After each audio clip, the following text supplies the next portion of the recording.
ॐ नमो भगवते वासुदेवाय। ॐ नमो भगवते वासुदेवाय। ॐ नमो भगवते वासुदेवाय।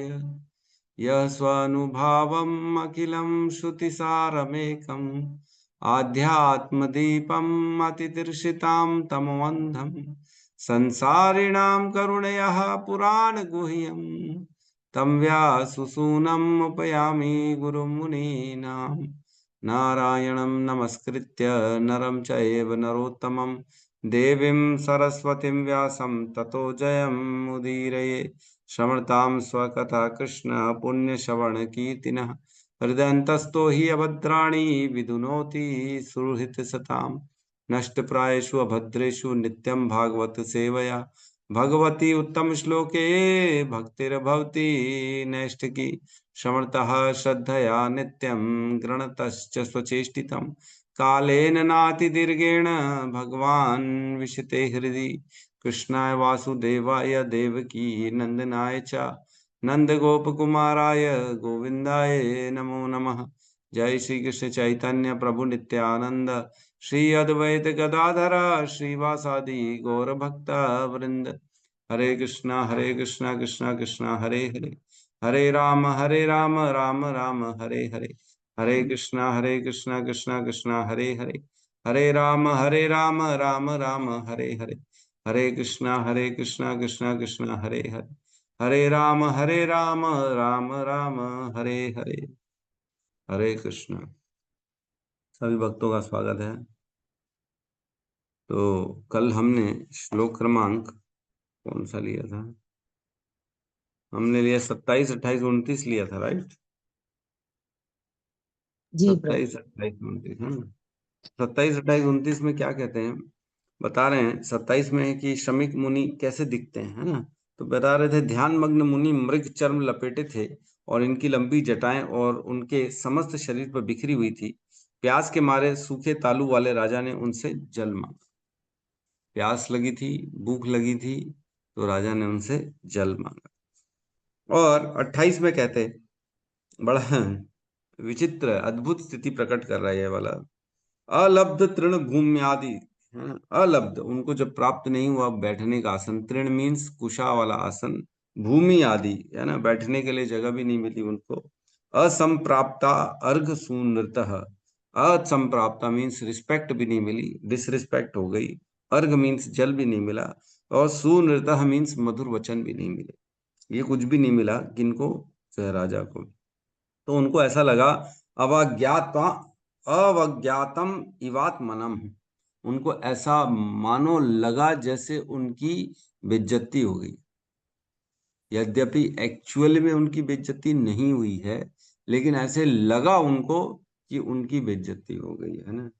मन्यमानश् चुकोप, है ना? तो ऐसा मान के उनको फिर क्रोध आ गया। जबकि मेरे ख्याल से पूरा जीवन उन्होंने क्रोध नहीं किया, है ना? परीक्षित महाराज ने पूरे जीवन में क्रोध नहीं किया होगा। फर्स्ट टाइम मेरे को ऐसा लगता है कि क्रोध आया होगा उनको पूरे जीवन। और वो भी किस बात पे?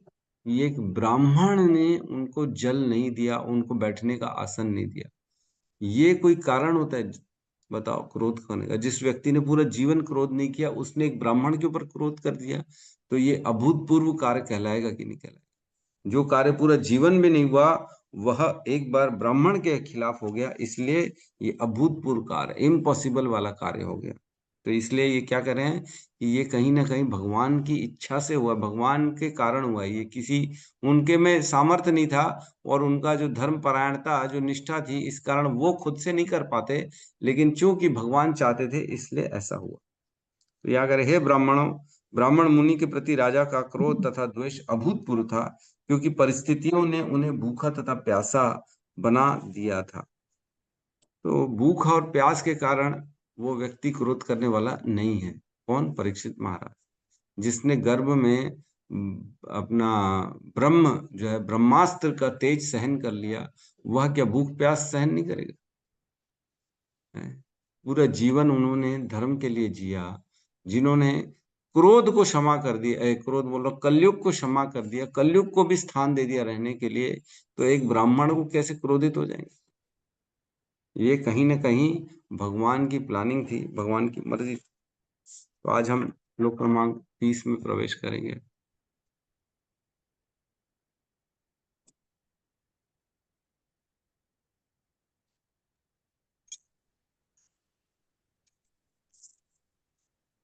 साइड में है प्रभु जी।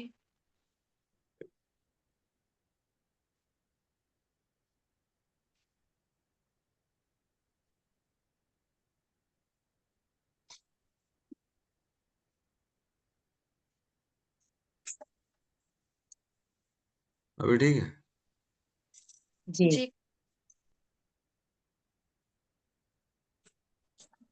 श्लोक क्रमांक 30, अध्याय 18, स्कंद 1, ब्राह्मण बालक द्वारा महाराज परीक्षित को शाप। स तु ब्रह्म ऋषेरसे तु ब्रह्म ऋषिरंसे गता गतासु मुरंग ऋषः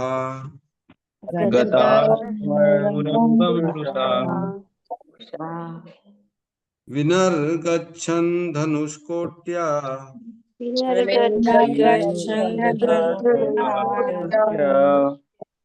निधाय पुरमागतः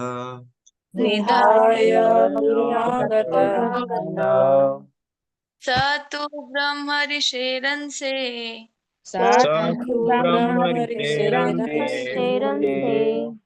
गतासु मुरगम रुषा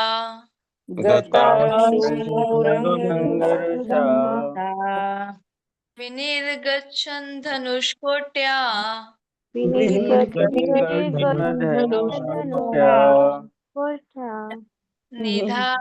पुरमागतः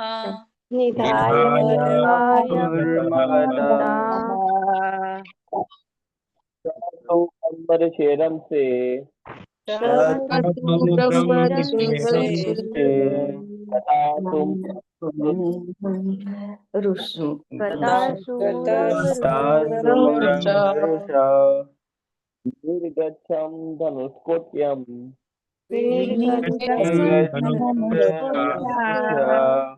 निधाय परमम् आगतः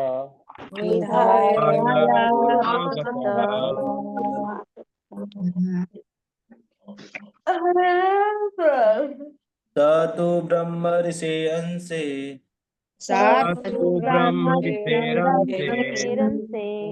गतम् असुम उरगम गत असुम उरगम दुषा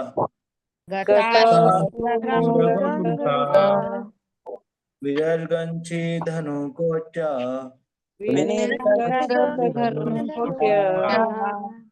निधाय पुरम आगतः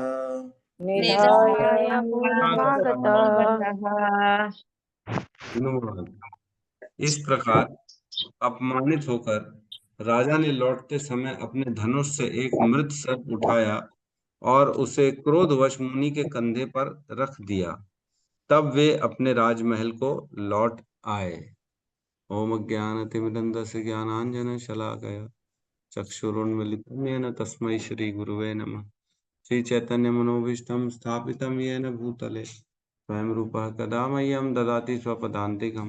वन्देऽहं श्रीगुरु श्रीयुतपदकमलं श्रीगुरून् वैष्णवांश्च श्रीरूपं सागरजातं सहगण रघुनाथान्वितं तं सजीवं साद्वैतं सावधूतं परिजनसहितं कृष्ण चैतन्य देवं श्री राधा कृष्ण पादान् सहगण ललिता श्री विशाखान्वितांश्च। हे कृष्णा करुणा सिंधु दीनबंधु जगतपते गोपेश गोपिका कांता राधा कांत नमस्तुते। तप्त कांचन गौरांगी राधे वृंदावनेश्वरी वृषभानुसुते देवी प्रणमामि हरिप्रिये। वाञ्छाकल्पतरोभस्य कृपा सिन्धुभ्य एव च पतितानां पावनेभ्यो वैष्णवेभ्यो नमो नमः। नमो विष्णुपादाय कृष्णपृष्ठाय भूतले श्रीमते भक्तिवेदांत स्वामी नामिने। नमस्ते सारस्वती देवे गौरवाणी प्रचारिणे निर्विशेष शून्यवादी पाश्चात्य देश तारिणे। जय श्री कृष्ण चैतन्य प्रभु नित्यानंद श्री अद्वैत गदाधर श्रीवासादि गौर भक्त वृंद। हरे कृष्णा कृष्णा कृष्णा हरे हरे, हरे राम राम राम हरे कृष्णा। बड़ा ही सुंदर प्रसंग चल रहा है।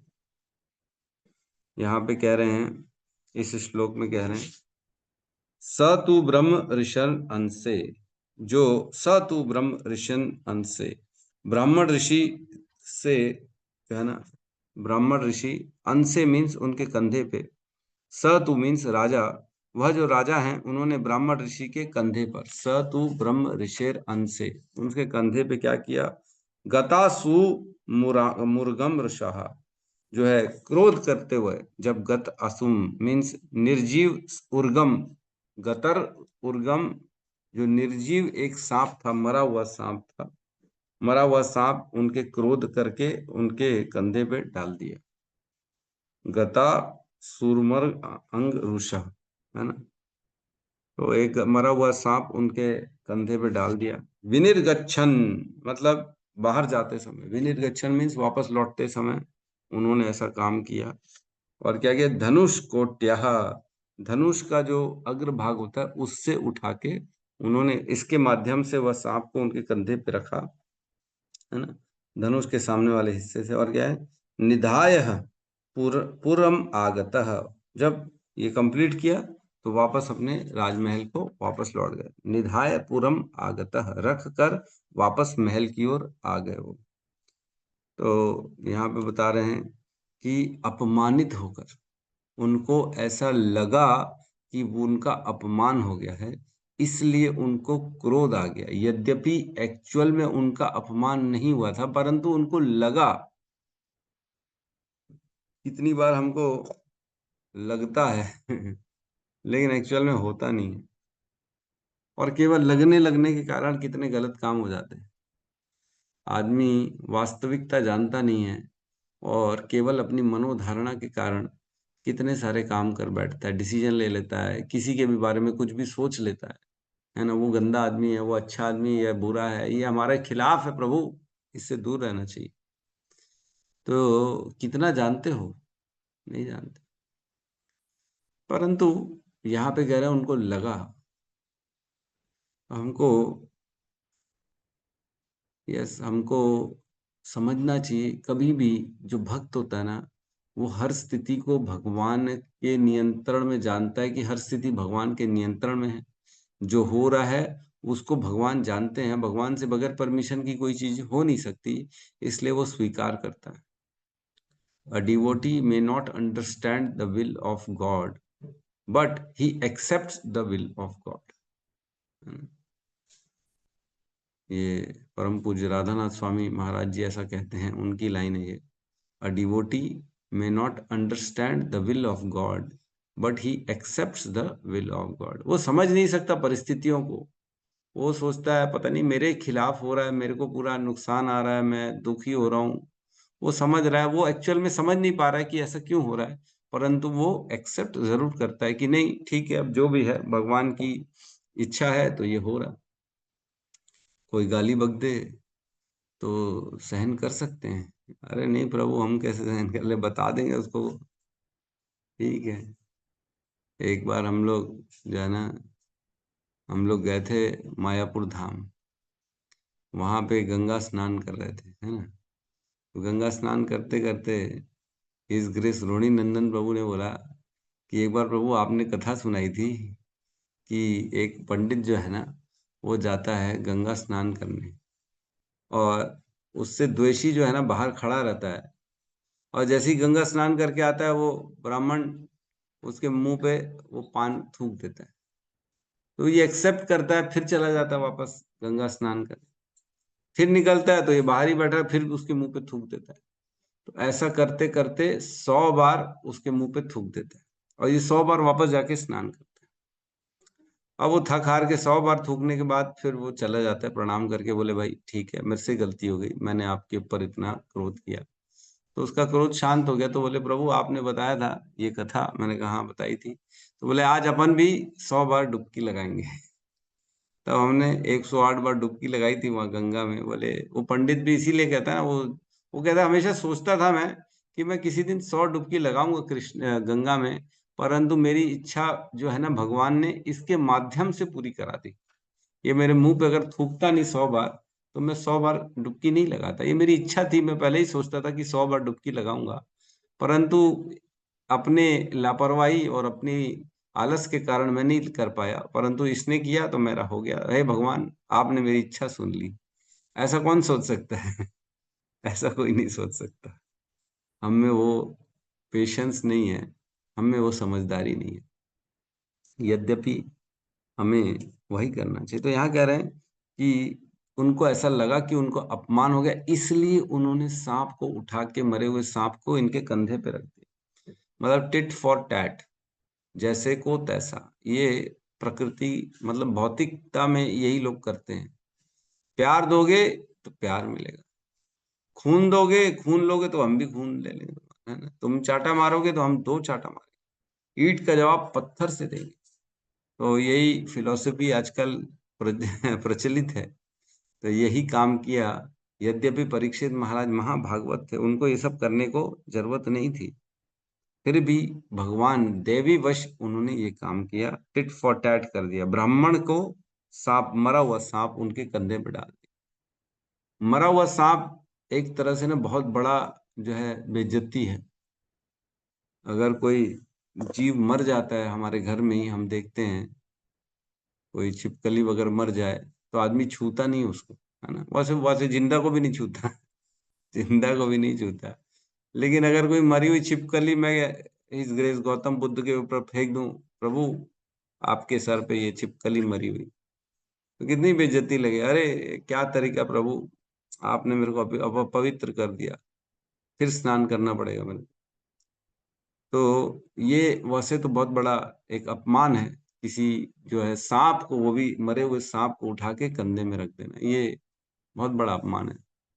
सांप को तो वैसे भी कोई नहीं छूता, लेकिन मरे हुए को तो और भी नहीं छुएगा। और ऐसा सांप को उठा के इन्होंने क्या किया, उनके कंधे में रख दिया। यद्यपि ऐसा वो कर ही नहीं सकते थे, है ना। सोचो, महाभागवत आदमी, ब्राह्मण है, जिसको धर्म का पूरा जानकारी है, जिसने भगवान को बचपन में ही हृदय गर्भ में देख लिया, उनसे ऐसी त्रुटि कैसे पॉसिबल? क्या हो सकता है ये?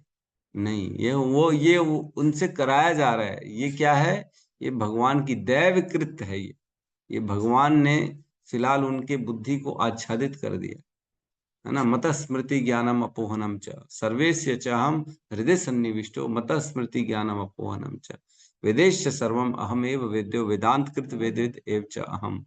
ये भगवान भगवान कहते हैं मैं सबके हृदय में रहता हूँ, उन्हीं को ज्ञान देता हूँ और उन्हीं को विस्मरण करा देता हूँ और उनको याद भी दिला देता हूँ। क्या ज्ञान दिया भगवान ने इनको? कि तुम्हारा अपमान हो गया। तो कई लोगों का इसमें एक कथन आता है कि जो है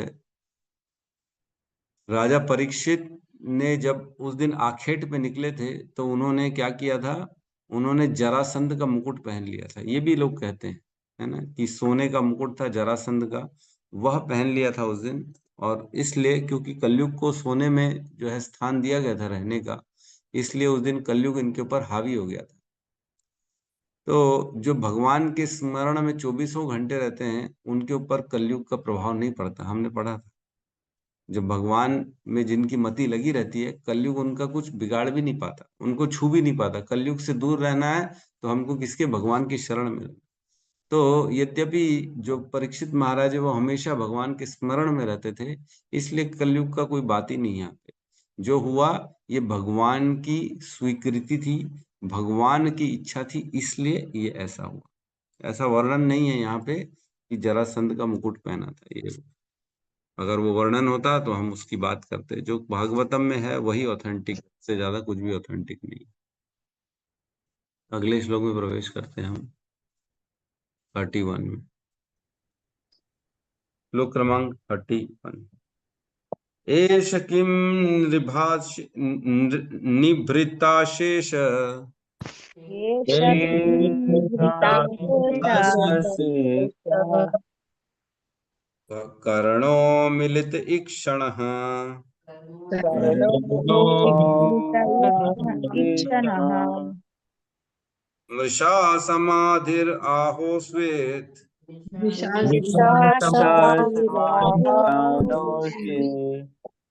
किं नु स्यात् क्षत्रबन्धुभिः किं नु स्यात् शत्रबन्धुभिः एषं निभृताशेष किं निवृत्ताशेष करुणो मिलितिक्षेणः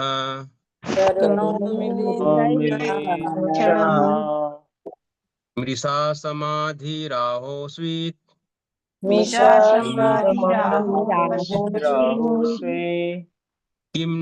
किं नु स्यात् क्षत्रबन्धुभिः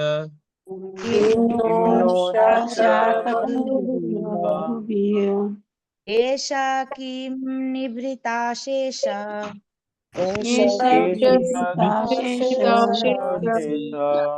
कर्णो मिलित ईक्षिणः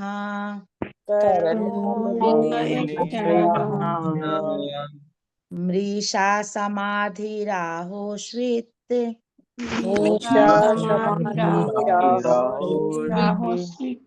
किं नु स्यात् क्षत्रबन्धुभिः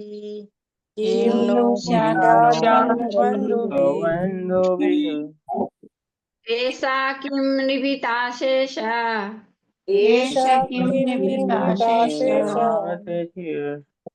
कर्णो मिलिते क्षणः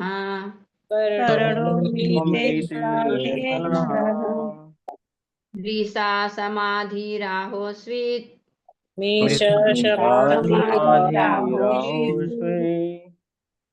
नु स्यात् क्षत्रबन्धुभिः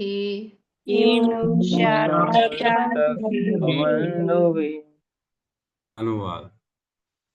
लौटने पर वे सोचने लगे तथा मन ही मन तर्क करने लगे कि क्या मुनि इंद्रियों को एकाग्र करके तथा आग बंद किए सचमुच समाधि में थे, अथवा वे निम्न क्षत्रिय का सत्कार करने से बचने हेतु समाधि का स्वांग रच रहे थे। तो देखो, करने के बाद आदमी विमर्शन करता है, विचार करता है कि ये मैंने क्या कर दिया। तो यहाँ विचार कर रहे हैं कौन? परीक्षित महाराज जब लौट के आए तब विचार कर रहे हैं कि क्या वाकई में वो समाधि में था या नाटक कर रहा था, मेरी बेइज्जती सही में किया कि वो सही में समाधि में था। इस प्रकार का उनको विचार आने लगा, विमर्शन करने लगे। क्या करे श्लोक में, एष किम नृभ निभृताशेष। एष किम, क्या ये मुनि जो है, क्या सच में ये मुनि जो है नृभ आशेष ध्यान मग्न मुद्रा में था? यह ऋषि जो था, क्या ऋषि जो था वो निभृताशेष मीन्स वह ध्यान कर रहा था? कहीं ऐसा तो नहीं सच में समाधि में था? और क्या रहे, कर्णो मिलित ईक्षण।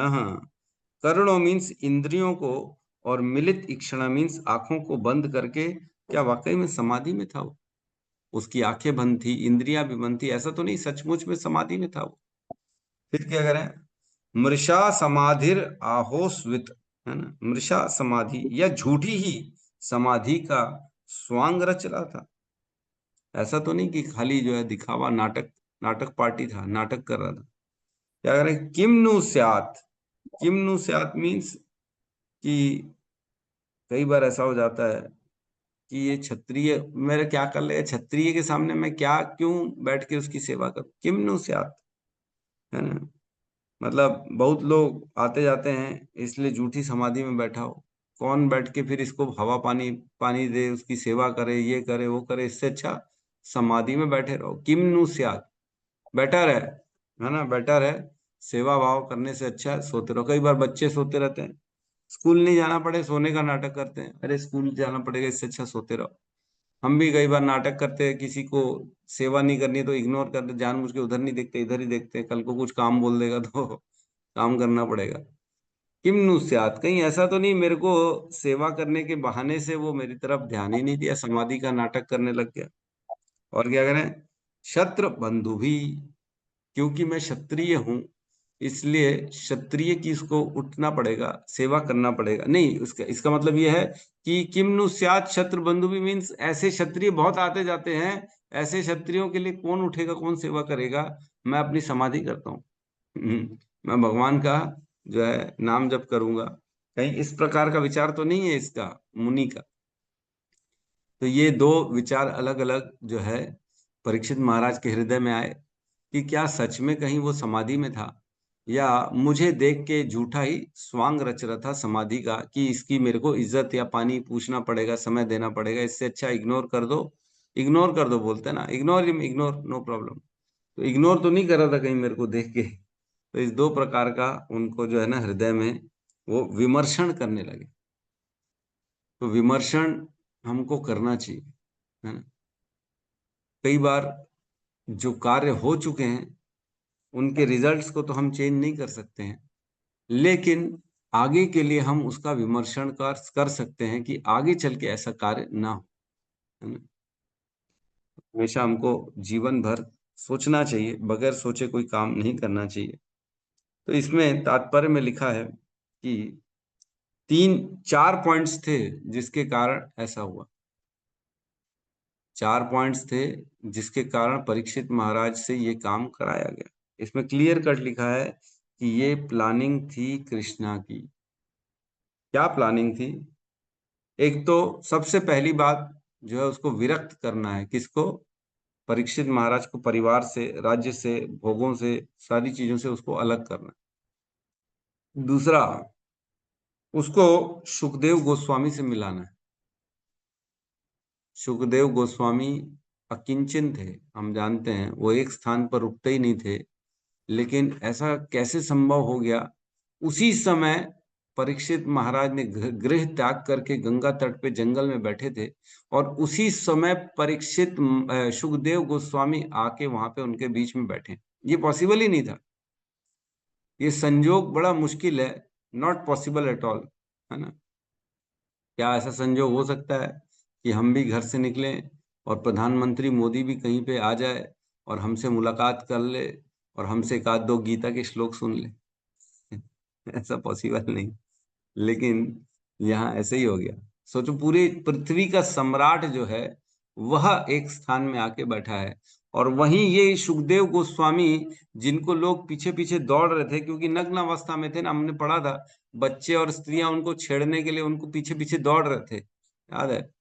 और एक स्थान में वो रुकते ही नहीं थे और किसी से बात करते ही नहीं थे। वो ऐसा व्यक्ति, और परीक्षित महाराज पूरे राज्य, पूरे पृथ्वी का, पृथ्वी भी नहीं और भी अन्य अन्य लोकों में भी उनका राज्य चल रहा था।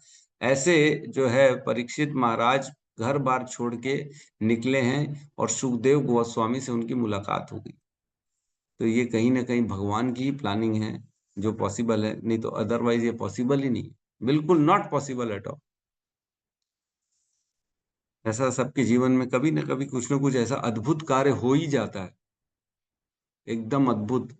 मतलब कभी हम प्लानिंग से करते तो कभी होता ही नहीं, लेकिन भगवान करा देते हैं ऐसा। ऐसा हो जाता है कई बार, किसी से मिलवाना, किसी से बिछड़वाना, है ना।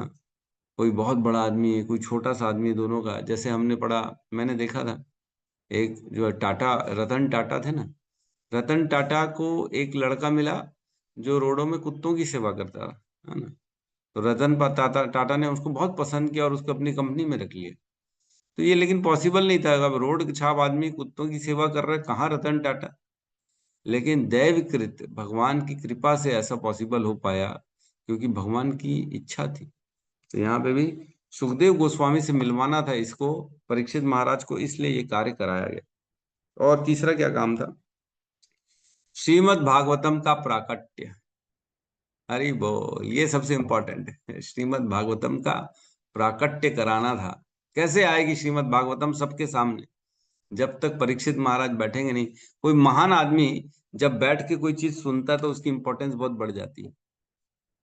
आज अगर प्रधानमंत्री मोदी बैठ के कुछ सुनेंगे, नहीं मैं अब सब काम छोड़ के आज पूरा दिन मैं एक जो है ना भगवत गीता के 2-4 श्लोकों पे विमर्शन करूंगा, तो वो सारे श्लोक हाईलाइट हो जाएंगे कि नहीं? पूरे पूरे पूरे पृथ्वी में फैल जाएंगे। अरे आज प्रधानमंत्री मोदी ने अध्याय 2 का श्लोक क्रमांक इसका बहुत ज्यादा विचार किया, उस पे तर्क वितर्क किया, उनका प्रवचन सुने।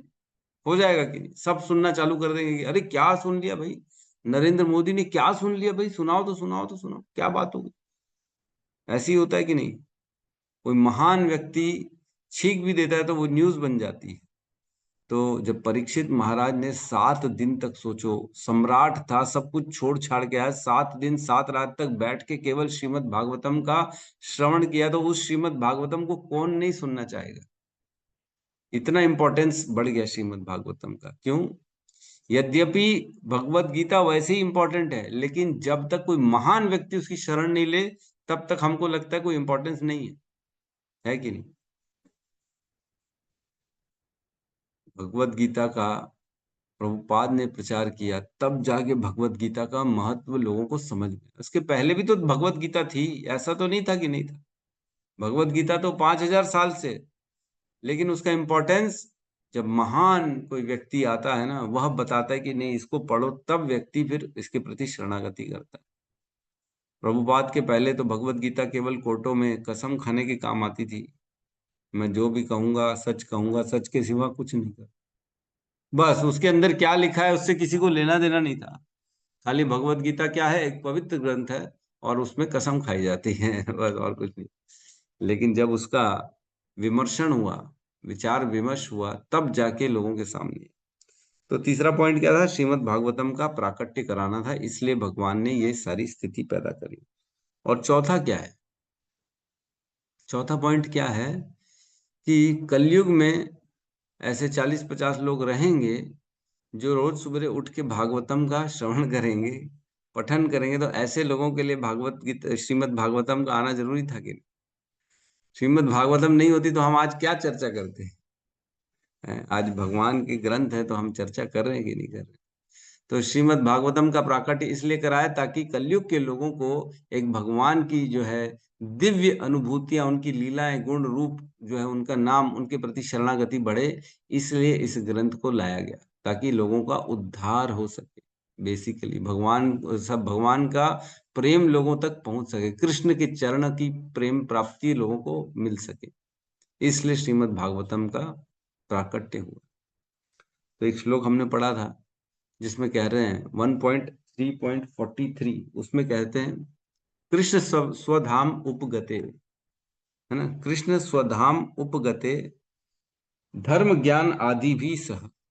धर्म भी चला गया उनके साथ, ज्ञान भी चला गया उनके साथ, और आदि आदि मतलब सारे अच्छे कर्म उनके साथ चले गए। कृष्ण स्वधाम उपगते धर्म ज्ञान आदि भी सह, है ना, ये वो भी चले गए उनके साथ। तो अब क्या करें? कलो नष्ट दृशामेश पुराणोर को अधुनोदित, मीन्स इस फिर अब कलयुग से कौन बचाएगा? तो इसके लिए फिर क्या हुआ? इस पुराण का अधुनोदित, इसका उद्गम इस भागवत पुराण सबके सामने आई, ताकि ये सूर्य के समान तेजस्वी है और ये कलयुग का नष्ट करेगी। यह श्रीमद् भागवत पुराण सूर्य के समान तेजस्वी है और धर्म ज्ञान आदि के साथ भगवान श्री कृष्ण के अपने धाम चले जाने के तुरंत बाद इसका उदय हुआ।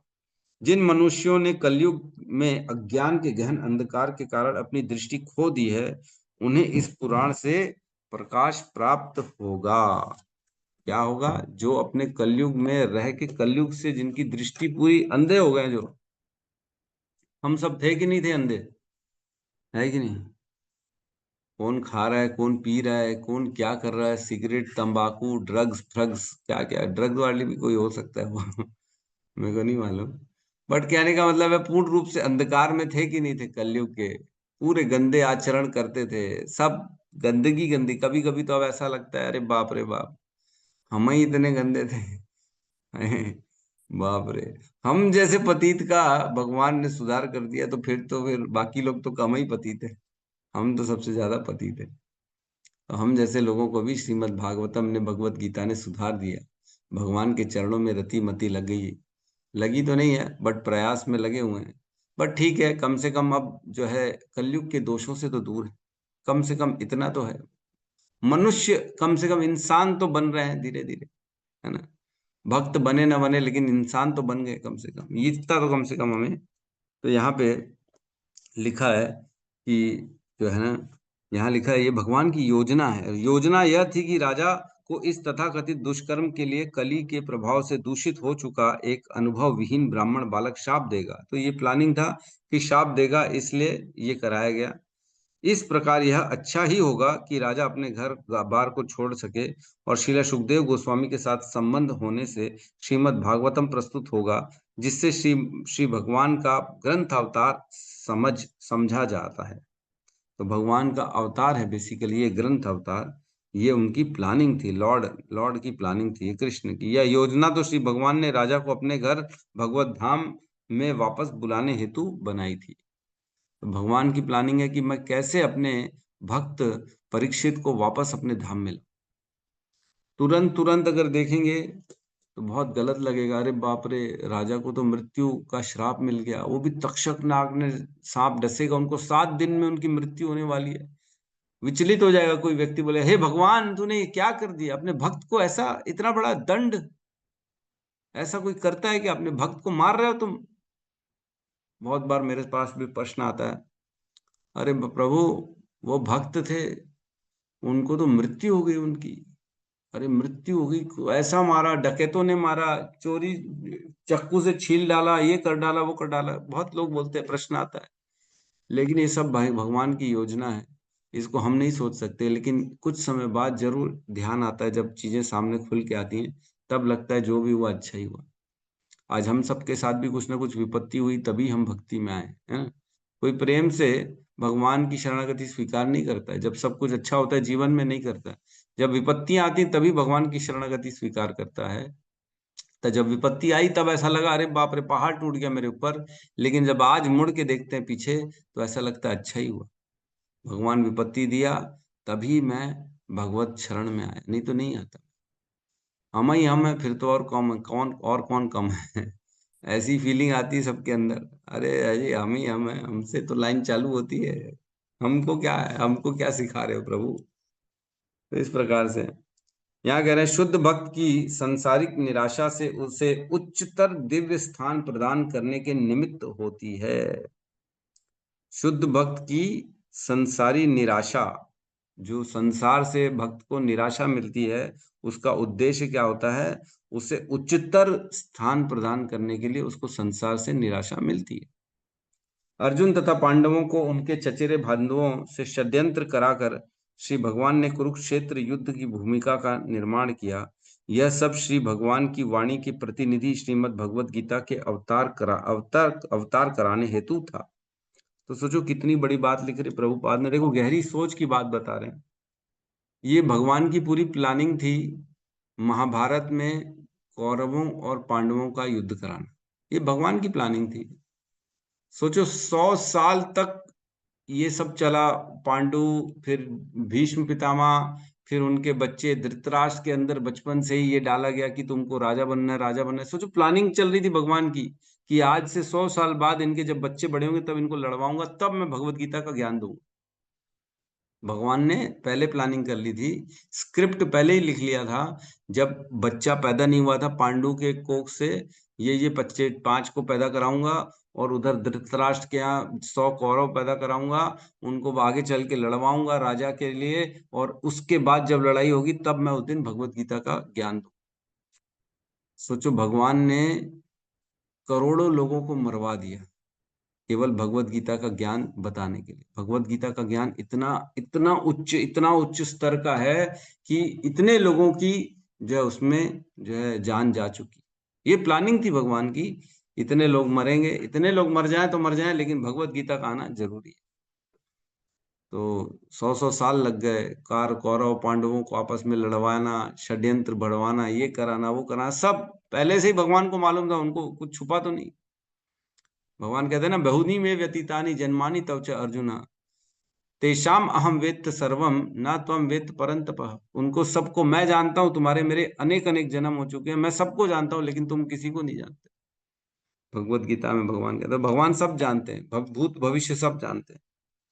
तो ये भगवान की यहाँ पे इच्छा थी। और अब आगे कह रहे हैं कि अब श्रीमद् भागवतम का प्राकट्य कराना है, इसलिए भगवान ने ये प्लानिंग करी है कि जो है परीक्षित महाराज के हाथ से एक मरा हुआ सांप शमिक क्या है, शमिक मुनि के कंधे में डलवाना। ठीक है, आगे बढ़ते हैं, हम नेक्स्ट श्लोक में प्रवेश करते हैं। 32 साइड में श्लोक क्रमांक। ओहो,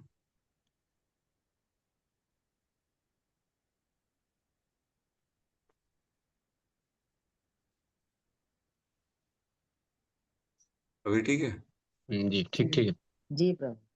श्लोक क्रमांक 32।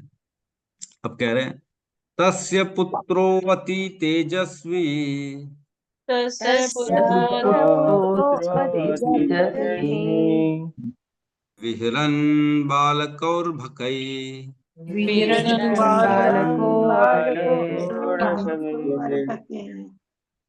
राज्ञाघं प्रापितं तातम्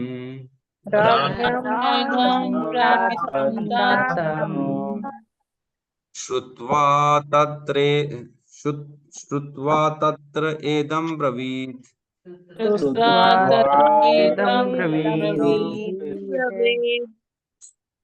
तस्य पुत्र पुत्रो अति तेजस्वी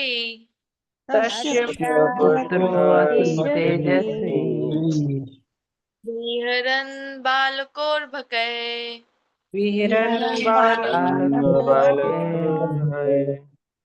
राज्ञाघं प्रापितं तातम्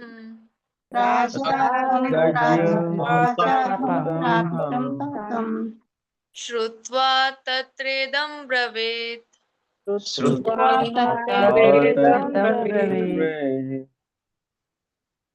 तस्य पुत्रो अति तेजस्वी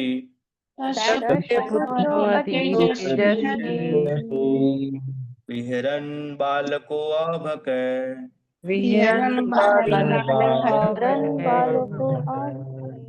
राज्ञां प्रापितं तातम्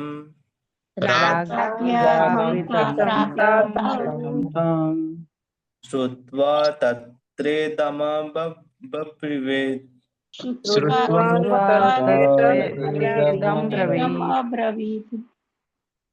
अनुवाद।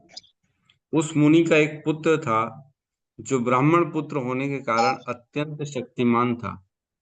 जब वह अनुभवहीन बालकों के साथ खेल रहा था, तभी उसने अपने पिता की विपत्ति सुनी जो राजा द्वारा लाई गई थी। वह बालक वहीं पर इस प्रकार बोला। तो अब क्या बात कर रहे हैं कि जो घटना घटी है, शमिक जो ऋषि है उनके कंधे पे जो सांप डाला गया है राजा परीक्षित के द्वारा, यह घटना शमिक का पुत्र जो है उसको पता पड़ा, है ना। तस्य पुत्रो अति तेजस्वी, उनका जो पुत्र था शमिक मुनि का पुत्र जो था अति तेजस्वी था, बहुत तेजस्वी पुत्र था, कोई कमजोर नहीं था, बालक था, छोटा था, लेकिन बड़ा तेजस्वी था।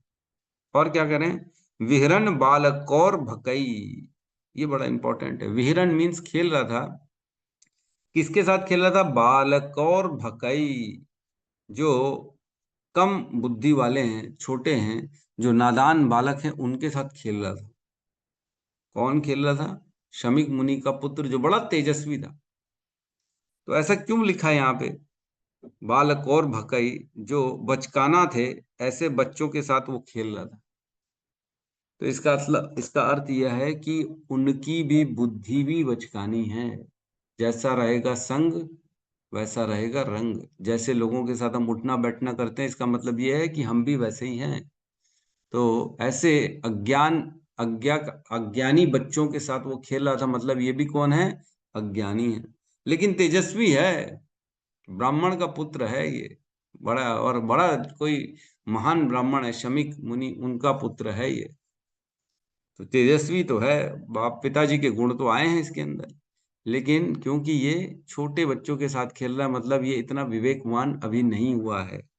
इसकी बुद्धि जो है ना, वो इतनी मतलब शक्तिशाली बुद्धि नहीं है, इतना विचार करने वाला व्यक्ति नहीं है ये, है ना, विवेकवान नहीं है, इसलिए ऐसे बच्चों के साथ खेल रहा है यहाँ। और क्या कह रहे, राजा राज्ञा घम प्रपीतम तातम, राजा के द्वारा विपत्ति जो लाई गई उसके बारे में श्रुतवा, सुनकर, राजा ने जो उसके पिता को विपत्तियां प्रदान की उसको श्रुतवा, सुनकर, तत्र इदम ब्रवीत, इस प्रकार कहने लगा, है ना। अब अगले श्लोक में बताएंगे कि वो क्या कह रहा है। तो जो शाप है परीक्षित महाराज को वो देना है, उसको अब अगले श्लोक में वो कहेंगे। लेकिन यहाँ कहने का मतलब है वहीं पे उसने कहना चालू कर दिया। सोचो, अपने पिताजी के पास तक नहीं गया वो पुत्र, ब्राह्मण का पुत्र, जब उसने सुना वहीं पे उसी स्थान पे कहने लगा। समझ में आ रहा है? मतलब एक बार ये तक वास्तु स्थिति पता करने की उसने चेष्टा नहीं करी कि क्या हुआ, पिताजी से जाके पूछूं तो सही सच में यही घटना है कि नहीं है, क्या वाकई में राजा नहीं दिया कि कहीं और तो किसी और ने नहीं सांप पहना दिया। कुछ नहीं सुना, केवल सुनना, और उसके मात्र उसने वहीं उसी स्थान में जो है श्राप देना चालू कर दिया।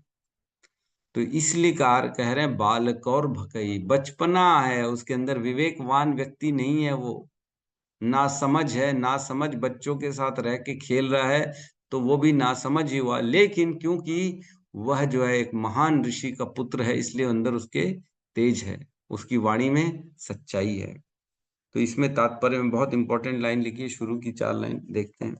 उसमें कह रहे हैं महाराज परीक्षित के उत्तम शासन के कारण अल्पवय बालक जो अभी अन्य अनुभवहीन बालकों के साथ खेल रहा था योग्य ब्राह्मण के समान तेजस्वी हो सकता था। इस लाइन में लिखा है महाराज परीक्षित के उत्तम शासन के कारण वह ब्राह्मण तेजस्वी हो सकता था। वो तेजस्वी क्यों था? क्योंकि उस समय परीक्षित महाराज का शासन चल रहा था, इसीलिए उसके अंदर तेज आया। और बताओ, उन्हीं के खिलाफ वो अपना मोर्चा निकाल दिया। कहते ना जिस थाली में खाते हैं उसी में छेद कर दिया। तो यही काम किया इसने। शमिक ऋषि के पुत्र श्रृंगी ने, श्रृंगी नाम है इसका, है ना। तो शमिक का पुत्र जो है वो अपने पिता तक के पास नहीं आया, वास्तु स्थिति तक पता नहीं किया, एक्चुअली हुआ क्या है, कौन दोषी है, कौन, कितनी बड़ी विपत्ति आई है, क्या वाकई में कुछ इसमें तथ्यों में सही है, सत्यता है कि नहीं है, पता भी नहीं किया। और वहीं के वहीं खड़े खड़े उसने जो है बोलना चालू कर दिया, श्राप दे दिया वहीं पे। तो इसको क्या बोलेंगे? बेवकूफी बोलेंगे कि नहीं बोलेंगे? यद्यपि इसकी वाणी में ताकत क्यों आई है? क्योंकि उस समय जो था परीक्षित महाराज का शासन चल रहा था, इसीलिए ऋषियों और ब्राह्मणों की वाणी में इतनी जो है तपस्या, इतनी सच्चाई थी, उनकी बात सच हो जाती थी। क्यों? क्योंकि परीक्षित महाराज का शासन, जिनके शासन में बैठा राज कर रहा है उन्हीं के खिलाफ गंदा गंदा बोल रहा है। ऐसे ही होता है, हम देखते हैं टेम्पल में भी, इधर उधर में भी। पता नहीं उस दिन मेरे को कौन बता रहा था कि हमारे एक भक्त ने जो है प्रवचन दे दिया और प्रभुपाद के खिलाफ बोल दिया, प्रभुपाद को ऐसा नहीं करना चाहिए, प्रभुपाद ने ये गलत कर दिया, प्रभुपाद ने वो गलत कर दिया। मेरे को ऐसा कोई बता रहा था, पता नहीं मेरे को सच है कि नहीं, कितनी बात है। बट कहने का मतलब है कि इतनी उद्दंडता कैसे कोई कर लेता है कि जिनके छत्र छाया में हम हैं उन्हीं के खिलाफ बोलना, ये तो गलत बात है। अपने राजा परीक्षित महाराज के राज्य में रहते हुए ब्राह्मण सेफ हैं, ब्राह्मण यज्ञ तपस्या कर पा रहे हैं, ब्राह्मणों को धर्म का आचरण करने के लिए उनको जो है सही सादा वातावरण मिल रहा है, तभी तो वो ब्राह्मण बन पा रहे हैं, नहीं तो ब्राह्मण कैसे बनेंगे? आज कलयुग में अगर हम किसी को बोलें तुम एकदम शुद्ध आचरण करो तो पॉसिबल ही नहीं, क्योंकि यहाँ पे ऐसी माहौल ही नहीं। तो माहौल बनाया जाता है किसके द्वारा? राजा के द्वारा माहौल बनाया जाता है। तो उसने फर्स्टली सबको हमको वेरीफाई करना चाहिए वास्तु स्थिति क्या है, केवल सुन के उसमें अपना रिएक्शन कभी नहीं देना चाहिए। हमेशा हमको हमारी ये प्रैक्टिकली हमको इस श्लोक से सीखना चाहिए। प्रैक्टिकली जब तक वेरीफाई नहीं करें किसी भी तथ्यों पे हमको भरोसा नहीं करना चाहिए, सुनी सुनाई बातों पे भरोसा नहीं करना चाहिए। ऐसा होता है लेकिन क्या करोगे, यही होता है। तो इसकी लास्ट में लाइन में लिखा है अतः इस अनुभव शून्य बालक ने कलयुग को अवसर प्रदान किया कि वह वैदिक संस्कृति के क्षेत्र में प्रविष्ट हो सके। तो कलयुग क्यों प्रवेश हो पाया इस धरती में? क्योंकि यही बालक है, यही है उसका कारण कलयुग का। क्योंकि परीक्षित ने तो घुसने नहीं दिया, परीक्षित रहते तो ये प्रवेश ही नहीं कर पाता कलयुग इस संसार में।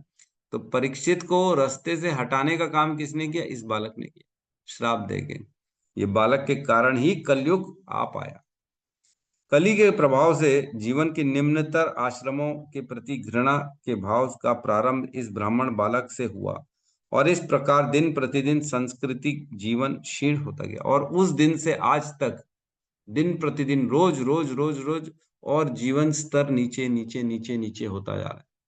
खास तौर से ब्राह्मणों का तो और नीचे होता चला जा रहा है ना, क्योंकि कलयुग आ चुका है। इस प्रकार ब्राह्मण अन्याय के पहले शिकार महाराज परीक्षित हुए। ब्राह्मण अन्याय, ब्राह्मण ने जो अन्याय किया तो सबसे पहला शिकार कौन बना? ब्राह्मणों के अन्याय का शिकार कौन बना? महान धर्मात्मा परीक्षित। और कौन से ब्राह्मण के द्वारा? एक अल्पज्ञ बच्चे के द्वारा। एक अल्पज्ञ बच्चा जो तेजस्वी ब्राह्मण था, उसका शिकार कौन बना? महान भागवत परीक्षित महाराज। है कि नहीं? एकदम विपरीत स्थिति। एक महाभक्त है और एक बचपन वाला ब्राह्मण है, इसने इसको हरा डाला, इसने इसके खिलाफ षड्यंत्र रच डाला। ऐसा लगेगा नहीं कितना बड़ा, कैसे गलत काम हो गया। यद्यपि महाराज परीक्षित चाहते तो उसके श्राप को विफल कर सकते थे, लेकिन उन्होंने किया नहीं। उन्होंने क्या सोचा? जो होता है भगवान की मर्जी से होता है, इसमें भी भगवान की इच्छा, इसलिए इसको स्वीकार कर लिया परीक्षित महाराज। इस प्रकार ब्राह्मण अन्याय के पहले शिकार महाराज परीक्षित हुए, और कली के आघात के प्रति राजा द्वारा दिए जाने वाला संरक्षण शिथिल पड़ गया।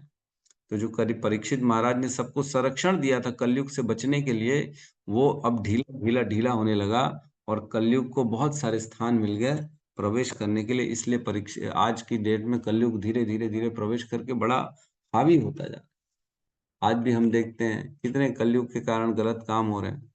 लोग केवल काम, क्रोध, लोभ, अपनी इच्छा पूर्ति के लिए कितना गलत गलत काम कर, केवल कुछ मात्र मजे के लिए, कुछ थोड़ी देर के लिए, सुख के लिए रेप कर दे रहे हैं, हत्या कर दे रहे हैं, है ना।